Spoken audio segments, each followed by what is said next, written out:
Itachi Uchiha não é um personagem que nasce do ódio, da ambição ou do desejo de poder. Ele nasce de uma ideia muito mais perigosa, a ideia de que algumas pessoas existem para carregar o peso que outras não podem. Desde muito jovem, Itachi demonstra uma maturidade que não é natural para uma criança. Essa maturidade não surge da sabedoria, mas da privação. Ele observa a guerra cedo demais, entende a fragilidade da vida cedo demais e aprende que o mundo exige sacrifícios antes mesmo de entender o que é a escolha. Na psicologia do desenvolvimento, Erik Erikson descreve que cada fase da vida apresenta conflitos emocionais que precisam ser vividos e elaborados.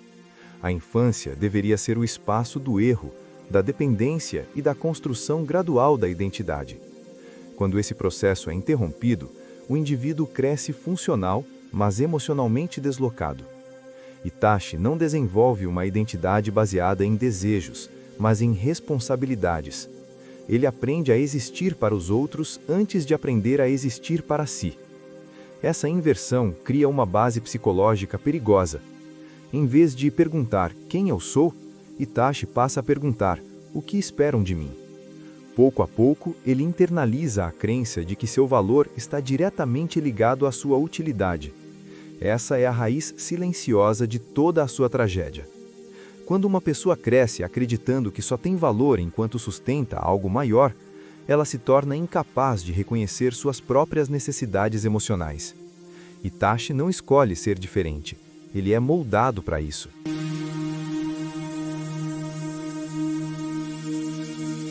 O eixo central da psique de Itachi é a culpa, mas não uma culpa passageira. Trata-se de uma culpa estrutural, incorporada à sua identidade. Na psicanálise freudiana, isso pode ser compreendido como um superego hipertrofiado, uma instância moral tão rígida que passa a governar toda a vida psíquica. O superego de Itachi não apenas regula comportamentos, ele anula desejos, emoções e até a noção de direito à felicidade. Quando o conflito entre o clã Uchiha e a Vila da Folha se intensifica, Itachi se vê diante de um dilema que não oferece saída moralmente limpa. Todas as possibilidades envolvem perda, violência e culpa. A psicologia moral mostra que, diante de dilemas insolúveis, o indivíduo tende a escolher a alternativa que preserva a estrutura maior, mesmo que isso implique a destruição da própria identidade. Itachi não escolhe o massacre porque acredita que seja justo, mas porque acredita que alguém precisa assumir o papel do vilão para impedir um mal maior. Aqui, sua psique dá um passo irreversível. Ele deixa de se perceber como sujeito e passa a se perceber como função. Essa lógica se aproxima profundamente da crítica de Friedrich Nietzsche à moral do sacrifício, onde o indivíduo abdica de si em nome de um ideal abstrato. Itachi deixa de se ver como alguém que merece viver uma vida plena. Ele se transforma em instrumento de estabilidade. A culpa, então, deixa de ser uma emoção e se torna uma âncora existencial. O psicólogo Paul Ekman descreve a culpa como a emoção associada à violação de valores internos. Em Itachi, essa emoção nunca encontra resolução, porque resolvê-la significaria questionar a própria escolha. Por isso, ele precisa continuar sofrendo. A dor valida o sacrifício. Se ele fosse feliz, tudo teria sido em vão.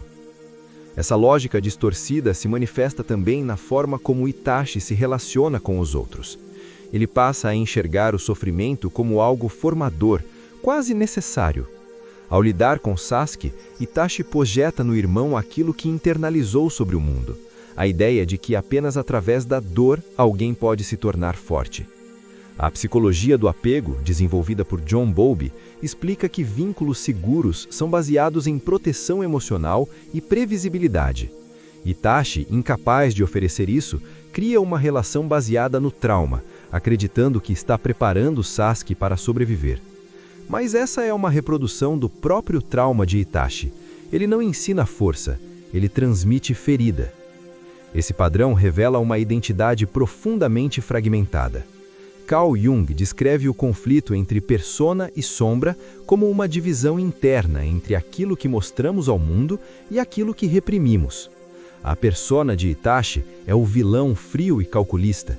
Sua sombra não é a agressividade ou o desejo de poder, mas o desejo simples e humano de viver em paz, de pertencer, de não carregar o mundo sozinho.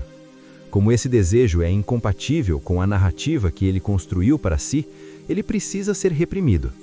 O resultado é uma existência marcada por isolamento emocional extremo. Itachi não constrói vínculos reais, não planeja o futuro e não se permite imaginar uma vida diferente. Sua calma constante não é serenidade, é anestesia emocional. É o estado psíquico de alguém que vive apenas para sustentar uma decisão passada.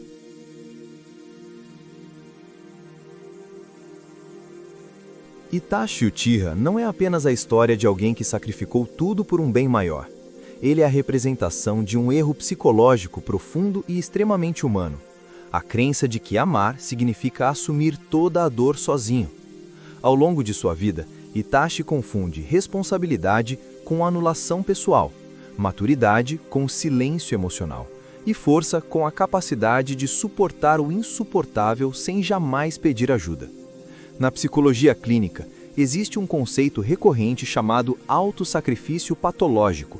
Ele aparece em indivíduos que cresceram acreditando que suas emoções são um problema e que suas necessidades devem sempre vir depois das necessidades dos outros.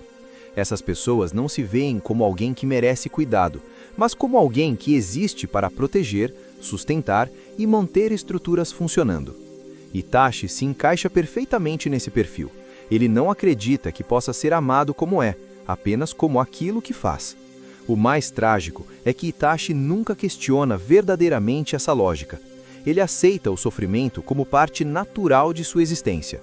Viktor Frankl, ao falar sobre o sentido da vida, afirma que o sofrimento só encontra significado quando há possibilidade de escolha. O sofrimento de Itachi, no entanto, deixa de ser escolha e se torna identidade. Ele não sofre para alcançar algo. Ele sofre porque acredita que esse é o seu papel no mundo. Isso explica por que Itachi nunca busca redenção pública, nunca tenta ser compreendido e nunca luta para limpar seu nome. No fundo, ele acredita que ser odiado é justo. O ódio dos outros se torna a punição que ele acha que merece. Sua existência passa a girar em torno da manutenção dessa dor, como se aliviar o sofrimento fosse uma traição à própria decisão que tomou no passado. Do ponto de vista psicológico, isso revela um ego dissolvido, quase inexistente. Itachi não constrói uma narrativa futura para si. Ele vive preso a um único momento traumático, repetindo internamente a mesma justificativa. Era necessário. Essa repetição constante impede o luto, impede a reconstrução e impede qualquer forma de cura. Ele não se permite questionar se havia outras possibilidades, porque isso faria o peso da culpa se tornar insuportável. E talvez o aspecto mais perturbador da psique de Itachi seja que ele nunca se permite ser humano por completo. Ele sente, mas não expressa. Ama, mas transforma esse amor em violência simbólica. Protege, mas através do medo. Ele não age assim por crueldade, mas por incapacidade emocional. Incapacidade de lidar com a própria fragilidade e principalmente com a ideia de que alguém poderia dividir esse fardo com ele. Itachi nos confronta com uma pergunta desconfortável. Até que ponto o sacrifício é virtude e a partir de que ponto ele se torna autodestruição? Sua história revela que carregar o mundo sozinho não é um sinal de força, mas de isolamento emocional extremo. Pessoas verdadeiramente fortes constroem vínculos. Pessoas quebradas constroem muros e chamam isso de dever. No fim, Itachi morre como viveu, em silêncio, sem reivindicar nada para si. Sua redenção não vem de ser compreendido em vida, mas de ser finalmente reconhecido depois que já não pode mais sentir alívio. Isso torna sua trajetória ainda mais dolorosa, porque revela que todo o sofrimento poderia ter sido diferente se ele tivesse permitido que alguém enxergasse sua dor antes que fosse tarde demais. Itachi Uchiha não é apenas um personagem trágico, ele é um alerta psicológico, um retrato de tudo o que acontece quando alguém acredita que amar é desaparecer, que proteger é se anular e que ser forte é nunca precisar de ninguém. E talvez a maior tragédia de Itachi não tenha sido matar seu clã, mas nunca ter se permitido viver como um ser humano completo.